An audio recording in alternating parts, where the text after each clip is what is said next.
नमस्कार आप सभी को। इस वीडियो में मैं आज आपको बताने वाला हूं सिविल प्रोसीजर कोड में सेक्शन 22। जो ये सेक्शन 22 है, यहां पर ये कोर्ट की पावर बता रहा है। कोर्ट क्या कर सकती है? केस को ट्रांसफर कर सकती है।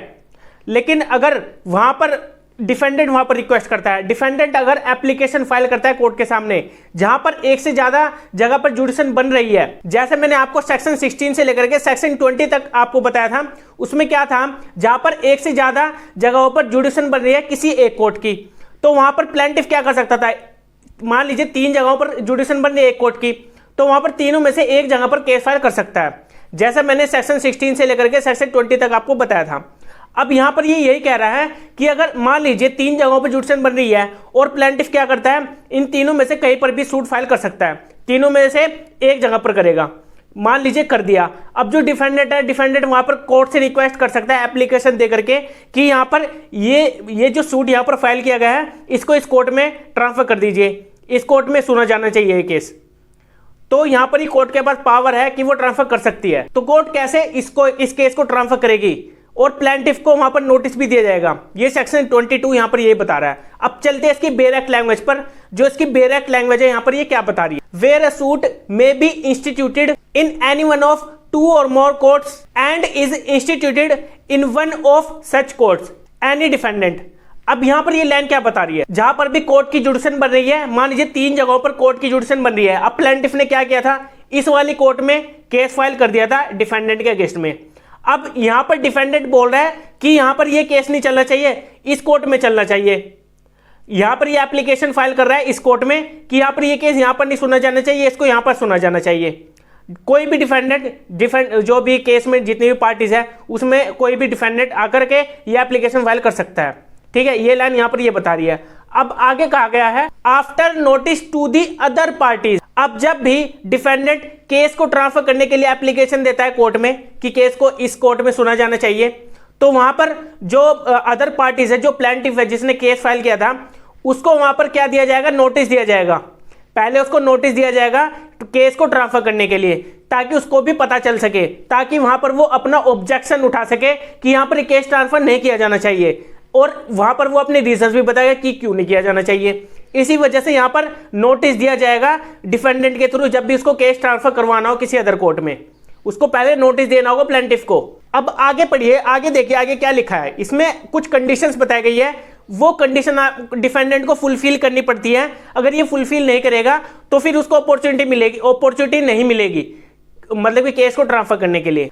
Eight the earliest possible opportunity and in all cases where issues are settled at or before such settlement. देखिए यहां पर यह बताया गया है, यहां पर अर्लीस्ट अपॉर्चुनिटी जब है उसके पास, जैसे ही मान लीजिए प्लेंटिफ ने सूट फाइल किया, तो उसके बाद ही वहां पर ये जो डिफेंडेंट है, डिफेंडेंट क्या करेगा? एप्लीकेशन देगा केस को ट्रांसफर करने के लिए। लेकिन अर्लीस्ट अपॉर्चुनिटी का मतलब यहां पर यह है जितनी जल्दी हो सके डिफेंडेंट कोर्ट में एप्लीकेशन दे केस को ट्रांसफर कराने के लिए, जहां पर भी उसको लगता है कि इस कोर्ट में केस चलना चाहिए, तो वहां पर डिफेंडेंट जितनी जल्दी हो सके उतनी जल्दी एप्लीकेशन को देगा। अर्लीस्ट पॉसिबल अपॉर्चुनिटी का मतलब यहां पर यह है। और आगे क्या बताया गया था?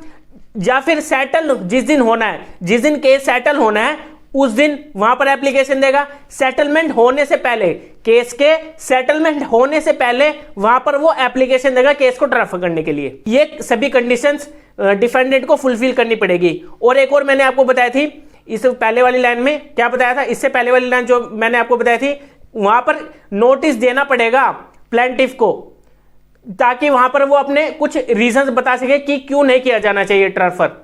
उसको भी अपॉर्चुनिटी मिलनी चाहिए ना, उसको सुना जाना चाहिए। किसको? प्लेंटिफ को। उसके बिना पूछे तो वहां पर केस को ट्रांसफर नहीं किया जाएगा, तो उसे पूछा जाएगा।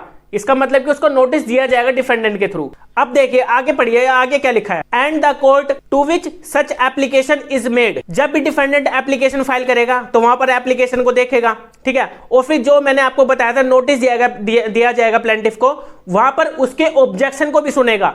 अगर वहां पर ऑब्जेक्शन उठा देता है प्लेंटिफ कि यहां पर इस केस को ट्रांसफर नहीं किया जाना चाहिए, after considering the objection of the other parties, जैसे ही वो कंसीडर कर लेगी कोर्ट जो अदर पार्टी के ऑब्जेक्शंस है, उसके बाद वहां पर डिटरमाइन करेगी court, shall determine in which of the several court having jurisdiction the suit shall proceed. अब यहां पर कोर्ट को डिटरमाइन करना पड़ेगा कि कहां पर यह केस चलेगा। अगर वहां पर जो प्लेंटिफ है जिसको नोटिस दिया गया था उसको अपॉर्चुनिटी दी जाएगी, सुना जाएगा। अगर वहां पर जो वो ऑब्जेक्शन दे रहा है अपना कि यहां पर ये रीजन है, इसको यहां पर ट्रांसफर नहीं किया जाना चाहिए, इस केस को यहां पर इसी कोर्ट में सुना जाना चाहिए, तो वहां पर फिर वो ट्रांसफर नहीं करेगी, कोर्ट वहां पर ट्रांसफर नहीं करेगी। अगर वहां पर जो अपने रीजन दे रहा है, जो अपने ऑब्जेक्शन में अपने रीजन दे रहा है प्लेंटिफ, वहां पर उस केस में उसके ऑब्जेक्शन को सुना जाएगा, डिटरमाइन करेगी कोर्ट, और उसके बाद अगर कोर्ट को लगता है कि वहां पर ये ट्रांसफर नहीं होना चाहिए तो वहां पर नहीं करेगी। अगर ये लगता है कोर्ट को ट्रांसफर कर देना चाहिए तो फिर कर सकती है कोर्ट। ये कोर्ट की अपनी डिस्क्रिशनरी पावर दी गई है। इसमें कोर्ट अपनी डिस्क्रिशनरी पावर को यूज करके वहां पर केस को ट्रांसफर कर सकता है या नहीं भी कर सकता। तो यहां पर ये कोर्ट की पावर बता रहा है सेक्शन 22 केस को ट्रांसफर करने की। अगर डिफेंडेंट अपनी एप्लीकेशन दे रहा है कोर्ट में केस को ट्रांसफर करने के लिए, जहां पर उस कोर्ट की एक से ज्यादा हिस्सों में वहां पर उसकी जुडिशन मिल रही हो, मान लीजिए कोर्ट की दो एरिया में जुडिशन मिल रही हो, तो वहां पर अगर दूसरी केस में, तो वहां पर दूसरी कोर्ट के पास केस होना जाना चाहिए था, तो वहां पर डिफेंडेंट एप्लीकेशन लगा रहा है अंडर सेक्शन 22 के अकॉर्डिंग। तो यहां पर कोर्ट के पास पावर दी गई है कि वो केस को ट्रांसफर कर सकता है या नहीं भी कर सकता। तो इस वीडियो में सिंपली यही कहा गया है। अब आपको क्लियर हो जाना चाहिए जो सीपीसी में सेक्शन 22 है ये यहां पर क्या बता रहा है। अब हम मिलेंगे अपनी नेक्स्ट वीडियो में जिसमें हम जानेंगे सेक्शन 23 को। ओके।